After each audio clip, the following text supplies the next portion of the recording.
What is up, guys? T-Ray all day, back for episode 5 of my Olympique Lyon career mode. And if you look at your screen now, you can see we're taking on Lyon for this game, the first game of this episode. And I decided to mix it up and go back to my roots in a 4-4-2 diamond wide formation to help our chase back up the table in a very tough test here. And you can see I got Isaac Brizuela in at the right-sided striker position.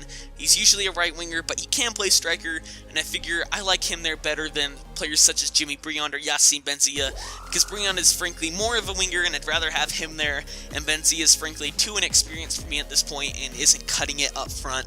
And we also have Miguel Lopez and Badimo in the full-back positions now that we are at a 4 at the back formation rather than a 3 at the back that we've been playing.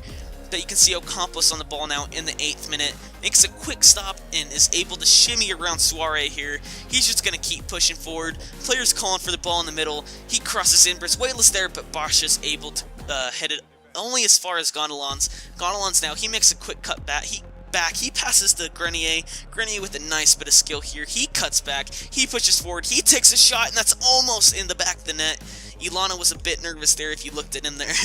And Grenier could not quite get that on target. But Suarez here passes to Solomon Kalou. Kalou now, he sends it forward to Suarez. Suarez, the dangerous man, but Anthony Lopez is able to stop it.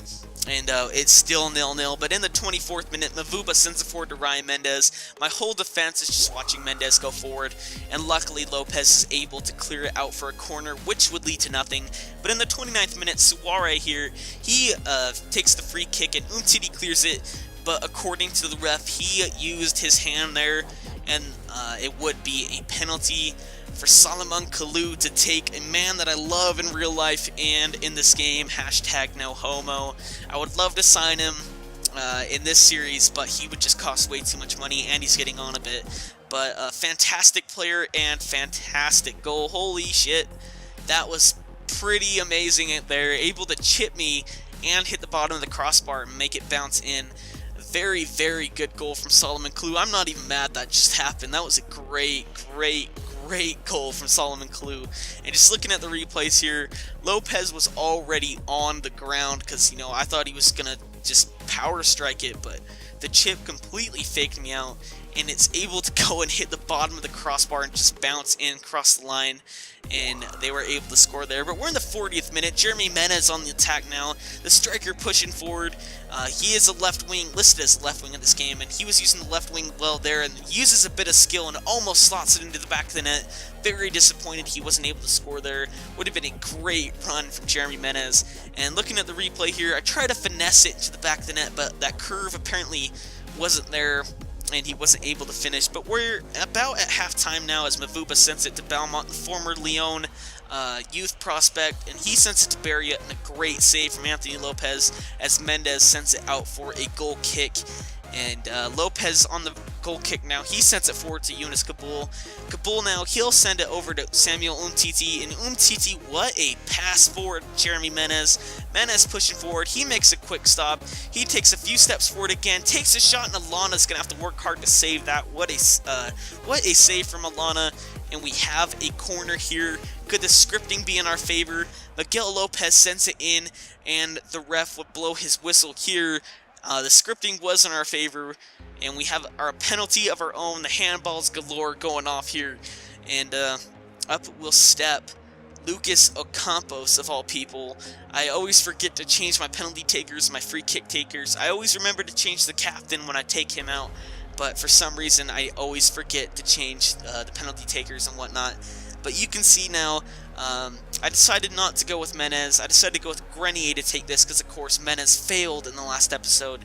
And Grenier now to take it. He steps up, and he just sends that over the bar. I thought I'd be a bit cheeky and try to get my own chipped penalty of my own. And it did not work out in my favor there as he sends it over the bar. Completely disappointed there. That was my fault. It kind of looked like it went to the red. And, you know, he is my best penalty taker. You could say, you know, I could have went with Menez, but they're on the same penalty overall, so really that was my best bet, and I failed it there. But we're in the 78th minute as Iker Muniain with a great pass over the top to Jeremy Menez. Menez now, he takes a shot, and Alana's able to save it, and there wasn't much chances in this second half. As you can see, that's how the game would end, 1-0. A very disappointing result in our half. We definitely should have gotten at least a point. But you can see our first scout report is back, and Lorini was our best overall potential player. And of course, you want to go for those potentials rather than the overall, because once you hit May 1st, the overall skyrockets, and that's when you want to sign them. But we are coming up against Vienna, and this game, the second game of the episode in the Europa League, which of course we lost 2-0 against Vitesse, pretty much 4-0 because we lost Johan Gorkhoff and Sylvain Marvo in that game as well. So this is the lineup we're going with. We're going a little bit young with Benzia up front. We're keeping Brizuela in there. But basically kind of the same lineup we went with in the last game, except for Grenier now playing at the holding midfielder role with the captain's armband, because he will be the future captain of Lyon, with Gonalons most likely leaving in the summer in real life. So I thought, you know, I'd give him a game with that. But you can look at the group table now. You can see Vienne lost 1-0 to Valencia in the first game. So it's going to be a pretty tough test for us. But we're in the 17th minute as Jeremy Menez sends it to Yassine Benzia. Benzia with a great pass over to Brizuela. The keeper's out. Brizuela's going to have to take it. And that is a goal, my friends. Isaac Brizuela, the Mexican maestro. What a chip goal. He's going to shush the crowd. You can do whatever celebration you want, because that was a great lobbed goal from Isaac Brizuela, and he's working out well at that right-sided striker position. As you can see, just look at the replay here. Great pass from Yassine Benzia. The keeper's out, and he's just able to flick it over and into the back of the net. No one was there. Possibly you could say the keeper shouldn't have came out. I definitely think he shouldn't have came out, and that's hindsight though. Hindsight's 2020. But we're in the 31st minute as Bergstaller's on the ball. He's going to keep pushing forward. He crosses in. Alar's there, but no, Kabul's able to send it only as far as Boskovic. Boskovic makes a quick turn. He passes to Hoffman. Hoffman to Sabitzer, well, to Alar actually, and Umtiti is able to get it away. But an awful pass right back to Boskovic. Alar almost scored, and very dangerous there. We're in the 40th minute as Badimo takes a corner. He sends it in, and they're able to get it, but they do call a penalty from a handball. Handballs galore. Holy handballs. Oh my gosh. I kind of considering turning off handballs in the penalty box. I do like the added bit of realism, but this is not realistic at all how many handballs I'm getting in this series. And you can see it automatically went to Russell Tabor, because of course I do forget to change it. But I decided I will give Clément Grenier another go over Menez again, because it was my fault in the last one. Menez just sucked on his penalty, and the captain would step up, and he slots that home. That was a great penalty. Finally, we convert a penalty, and we're up 2-0. This is exactly what we needed. We've had some tough results, and we're finally up big against a team that we need to be up big if we're going to achieve our European ambitions, which the board wants us to reach the semifinals, which I think I can do. I frankly want to at least reach the final. I don't think I can win the whole thing, but I at least want to reach the final. And you can see the half would end 2-0 there. And we're in the 48th minute as Benzia sends it to Grenier. And Hoffman's there to clear it as Alar goes forward. He sends it to Boskovic. Boskovic on the ball. He sends it to Petsos, but Miguel Lopez is there as Badimo sends it forward to Jeremy Menez. Menez on the ball, and he sends it forward, but it's a nice block from Hoffman. But Tabert's still going forward. He steals the ball. He's in the box. He crosses in. Who's there? It's Brizuela. And I was surprised that went into the back of the net. I honestly thought the keeper should have saved that. That was a pretty, you know, and you can see I accidentally paused it here because I was freaking out celebrating. But the keeper should have easily been able to save that. Check this out right here. Tabor with a pretty powerful cross. I didn't mean to do it that hard, but Brizuela is able to convert. We're in the 57th minute here as Petso sends it forward to Alar. Alar to Bergstaller. Bergstaller takes a shot, and that goes wide of the frame of goal. And we're in the 63rd minute as Vienna are still on the attack. Bergstaller sends it in, and Alar couldn't quite get his head to that, but Hoffman's able to get it, and he passes over to Boskovic, and his shot is saved by Anthony Lopez, and they are still looking for at least one goal out of this as we hit the 65th minute here from the corner. Bergstaller to take it, and he whips it in, and we are able to clear it there, but it goes right to Alar, and Kabul's able to get away to Grenier, and Grenier is just going to push forward. He sends it all the way up to Brizuela. Brizuela couldn't quite get his foot to that, but we do have a throw-in. Brizuela to take the throw, and he's going to throw it straight to Iker Muniain. Muniain with a great turn on the ball. He crosses in. Benzia's there, but he couldn't quite get his head to that as it goes to Boskovic. And they do have a chance here in the 80th minute with Schaub on the ball. Schaub with a great turn around my defense, and he's going to send that in. Terrence Boyd, the American's there, and it goes just wide. And the big man from America wasn't able to, well, not from America, from Germany, but the German-American wasn't able to score there. And if you want to see a great goal, look up Terrence Boyd's bicycle kick. Absolutely fantastic stuff for Vienna. And you can see now we're coming up against Montpellier in the league, away from home. It seems pretty rare that we're away from home. It seems we're always playing at Stade Géland. Of course, that last game was away from home, but in the league campaign, nonetheless, we are usually always at home. I don't know why, but this is the formation we're going with. Due to energy and fitness problems, we got Malbronk in at the central defensive mid position, and Jimmy Brion in left-sided striker position, as well as Coney in at the back, and Fofana in at the right back position. See what he can do there, because he can play there, and I usually like to play him at the defensive mid position, but we can see what he can do there. And then just look how nice the stadium looks in this kind of sunset, weather. But you can see in the 11th minute now, Russell Tabor pushing forward on the left wing, and he's going to cross it in. And Ocampos is there, but no, they would call a foul from that. From all the tugging that Tabor was receiving from Niang there, and Tabor to take this, it goes in the box. Kabul's there, and it goes off the post, and they weren't able to get it. You can see Cabela's hurt on the ground now. Brizuela takes a turn, and that's in the back of the net, and we are up 1-0. The Mexican Maestro strikes again. That's his third goal of this episode. He's been fantastic in that striker slot, and I definitely think I'm going to be playing there a bit more. I do like him on the wings, but I do have Ocampo, so it kind of, varies a bit. Brizuela's definitely going to have to move to the right wing when Lacazette comes back, which is only just about a month or two away. So, but so far he's been doing great, filling in for Lacazette at that position, and that was a great goal for them there. But we're starting off from kickoff as Munier sends it to Sanson, the youngster that we tried to get in the first episode. He sends it to Mbai Niang, and he sends it to Kardec, and there was a handball there, a penalty. Another handball in this episode. Who would have thought with a title like Holy Handballs that there'd be handballs, right?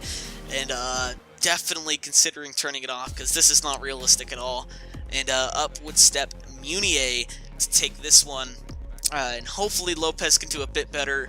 It seems everyone knows where he's going to dive, and they save it pretty much every time. You can see Cabela came off at the top left. He's probably their best player. Of course, Newcastle went for him in January, but their I think it was their chairman or their president or someone basically said, yeah, he's only going to teams like Manchester United or good teams, basically what he said, which is kind of a slap in the face. But at the moment, how Alan Pardew is making this team play, yeah, I don't really blame him at all. But Munier was able to convert there nonetheless, and Munier takes another shot, and Lopez is able to save it in the 38th minute as he just throws it forward. Sanson's able to get it, Kardec now, and Malbronk is forced to send it away. And we're in the 45th minute plus stoppage time as Menez gets the ball taken away. Niang sends it forward, Saihi sends it forward to Kardec, and Kardec's able to slot that in the bottom right. We were up 1-0 just 30 minutes ago, game time, and we're now down 2-1. From a very, very persistent Montpellier side, who would just not go away from my freaking half here. The whole game, they were basically in my half, and there was nothing I could really do about it. But we're starting from kickoff here as we get it to Lucas Ocampos. He's going to go out wide. He's just going to keep pushing forward. This is why I love him on the wings. And he whips it in, and we could not quite get our head to that as they do blow their whistle. But it was a foul, and Russell Tabor will step up again from this position. He whips it in. Kabul's there, and another great save from the Montpellier keeper as we could not equalize there as Fofana to take this one. He whips it in. Ocampos is there, but Sanson's able to get it away as Kamara just takes the ball forward, and the ref blows his whistle. We are down 2-1 at half from a 1-0 start. It was a pretty, back and forth game. Like I said, they did have the ball in our half a lot. But we're in the 64th minute as Lucas Ocampos gets forward, and he's going to whip in another cross here. Jimmy Brion's in the middle, and what an attempt from Jimmy Brion. That was almost a spectacular goal. Just look at the replay here. Just went over the net. As we're in the 67th minute now, Munier making a turn around my defense. He whips it forward to Kamara. Kamara gets the ball dispossessed from Jonas Kabul. Kabul with a lazy pass as Munier takes it away. Munier just working around my defense. He passes to Saihi, and Munier back on the ball, and it's just headed from Kamara straight back to Russell Tabor. But Sanson's there. Kardec now makes a turn, and that's in the back of the net. 70th minute goal for Montpellier, and the comeback is definitely off, as Kardec is able to get a well-deserved goal for him. He definitely deserved a goal in this game, but it's very disappointing for us. Just awful defense on my part, and we could just not clear the ball away. I don't understand why, but we're in the 80th minute as Umtiti passes to Tabor. Tabor gives it back to Samuel Umtiti. He's going to whip it in. Now Bronx there, another spectacular attempt, and wasn't able to go into the back of the net, as the game would end 3-1, not in our favor. Kardec with 2 goals, Munier with 1 from the penalty, and the Mexican maestro Isaac Brizuela with 1 for our team. But it did not turn out well for us. As you can see, Padimo did play Montpellier, his former club who he did play for last year, but you can see the Lyon board is not too happy about that result still. The seat is getting warmer, definitely, so we need to improve our results in the future. But this will be the end of the episode, guys. Thank you for watching. Like and subscribe if you enjoyed. Follow me on Twitter at TRayAllDay, where you can stay up to date with all my videos. And this will be the end of the episode, guys. I'll see you later, and goodbye.